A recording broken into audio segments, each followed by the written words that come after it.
Kawasure ni Hamilton Orata emasani dhibedo kaka jakom ma kojolo mar duond bura mar ODM e kaunti ma Homabay. Orata mosebedo jalup jakom mar duond bura no omi lemo mar kao kama ne owe thuolo Gladys Wanga oseyangi e bedo jakom mar ODM e Kenya mangima. Kuku mar tend ODM okaw okang' ma kamano e kinde ma piem mapek osebedo mar laro lemono ka jochung' auchiel nyocha ne oseriedo mar manyo lemono.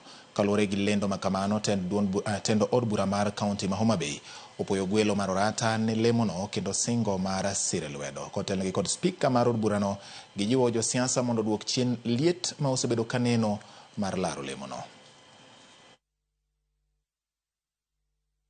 Adwa kaw thuolo machon mondo agone erokamano maduong' ne the party mar ODM ma rieko mane gitimono mar confirm Honorable former Deputy Governor Hamilton Orata manyocha en Vice Chair mondo en makoro ochore mondo bed acting chair mar county.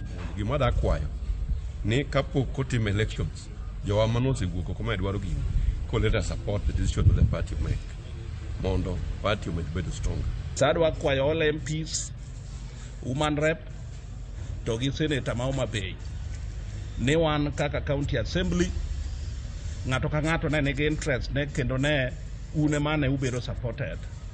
To sani nikech koro the chair moyudo promotion owe kom ne vice chair in an acting capacity, adwa na kwau